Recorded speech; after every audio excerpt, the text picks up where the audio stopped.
پہلا سور پھونکے جانے کے بعد زمین اور آسمان بکھر چکے ہوں گے، دنیا کا نظام ختم ہو چکا ہوگا، نہ چرندے ہوں گے، نہ پرندے، نہ انسان ہوں گے، ہر چیز فنا ہو چکی ہوگی، اور پھر وہ لمحہ آئے گا جسے اللہ رب العزت نے مقرر فرما رکھا ہے۔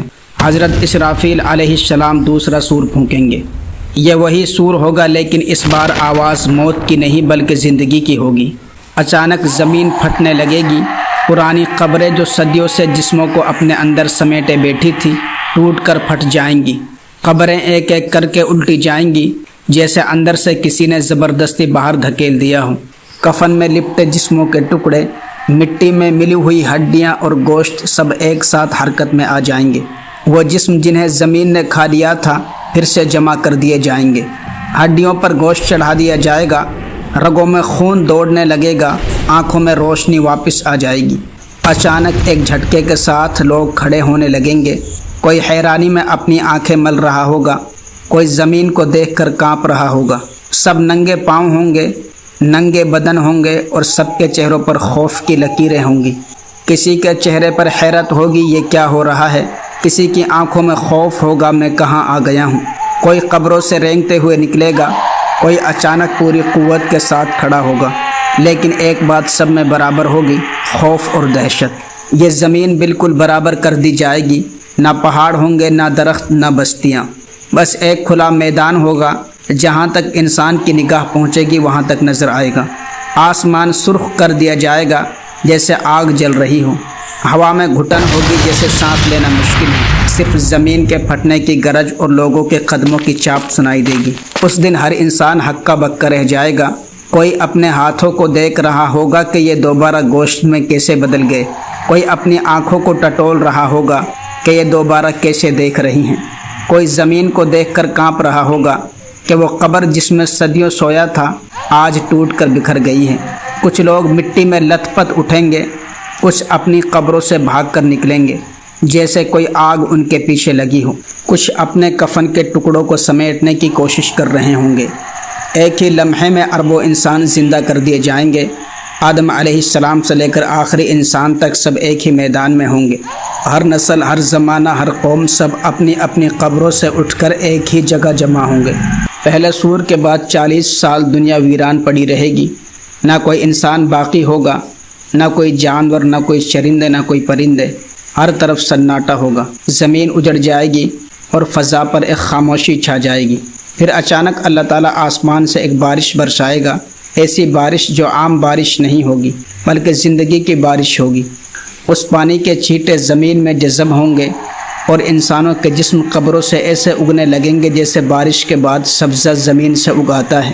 آپ صلی اللہ علیہ وآلہ وسلم نے ارشاد فرمایا، قیامت کے دن انسان کا پورا جسم مٹی میں گل سڑ جائے گا، لیکن ریڑھ کی ہڈی کا آخری سرا باقی رہ جائے گا، اور اسی ایک چھوٹی سی ہڈی سے اللہ تعالیٰ پوری مخلوق کو دوبارہ زندہ کرے گا۔ سوچے وہ دن کیسا ہوگا جب زمین مردہ جسموں سے بھر جائے گی اور ہر انسان اپنی ہڈی کے ایک ذرے سے دوبارہ کھڑا کیا جائے گا۔ ایک صحابی نے اللہ کے نبی صلی اللہ علیہ وآلہ وسلم سے سوال کیا، یا رسول اللہ، جب لوگ مر کر مٹی میں مل جائیں گے، ہڈیاں گل سڑ جائیں گے، تو اللہ تعالیٰ انہیں دوبارہ کیسے زندہ فرمائے گا؟ اس میں کیا نشانی ہے؟ اللہ کے رسول صلی اللہ علیہ وآلہ وسلم نے فرمایا، کیا تم نے کبھی خشک اور سخت زمین کو دیکھا ہے؟ جب وہ بالکل بے جان ہو جاتی ہے، اس پر کوئی سبزہ نہیں اگتا، لیکن جیسے ہی بارش برستی ہے تو وہی زمین ہری بھری ہو جاتی ہے، گھاس اگاتی ہے، پودے نکل آتے ہیں اور خشک کھیتیاں لہلہانے لگتی ہیں۔ اس شخص نے کہا، ایسا ہی ہوتا ہے۔ آپ صلی اللہ علیہ وآلہ وسلم نے فرمایا، بس یاد رکھو قیامت کے دن بھی یہی حال ہوگا۔ جس طرح بارش زمین کو زندہ کر دیتی ہے، اللہ تعالیٰ بھی ایک دن مردوں کو زندہ کر دے گا۔ ہڈیاں جو مٹی میں بکھر چکی ہوں گی وہ جڑ جائیں گی، گوشت دوبارہ چڑھ جائے گا، اور انسان اپنی قبر سے ایسے اٹھ کھڑا ہوگا جیسے بارش کے بعد زمین پر سبزہ اگاتا ہے۔ اس دن تمام لوگ ننگے اٹھائے جائیں گے، لیکن اس ننگے پن کی طرف کسی کا دھیان نہ ہوگا، کیونکہ اس دن کا خوف ہر چیز پر غالب ہوگا۔ دل دہل جائیں گے، سانسیں اٹک جائیں گی، اور آنکھیں دہشت سے پتھر کی طرح جم جائیں گی۔ ہر انسان کے ذہن میں بس ایک ہی سوال گونج رہا ہوگا، اب میرا انجام کیا ہوگا؟ وہ دن ایسا دن ہوگا، ماں اپنے بیٹوں کو بھول جائیں گی، بھائی بھائی کو نہ پہچانے گا، اور کوئی کسی کی پرواہ نہ کرے گا۔ اس دن انسانوں کو 3 جماعتوں میں بانٹ دیا جائے گا۔ کچھ اپنے قدموں پر چلتے ہوئے میدان حشر کی طرف جائیں گے، کچھ کو سواری پر سوار کر کے لے جایا جائے گا، اور کچھ ایسے ہوں گے جو منہ کے بل چلتے ہوئے اٹھائے جائیں گے۔ پوچھا گیا کہ یہ لوگ منہ کے بل کس طرح چلیں گے؟ جواب دیا گیا، جس رب نے دنیا میں انہیں پاؤں پر چلنے کی طاقت دی تھی، وہی رب اس دن ان کو منہ کے بل بھی چلانے پر قادر ہے۔ اس دن سورج مخلوق کے بالکل قریب کر دیا جائے گا۔ لوگ اپنے اعمال کے مطابق پسینے میں ڈوبے ہوں گے۔ کسی کا پسینہ ٹخنوں تک پہنچے گا، کسی کا گھٹنوں تک، کسی کا کمر تک، اور کچھ ایسے بھی ہوں گے جن کا پسینہ ان کے منہ تک پہنچ جائے گا۔ وہ پسینے میں ڈوبتے جائیں گے، گھٹتے جائیں گے، اور کوئی سہارا نہ ہوگا۔ اس دن جب اللہ تعالیٰ اپنی عظمت کی تجلی دکھائے گا تو سب کو سجدے کا حکم ہوگا۔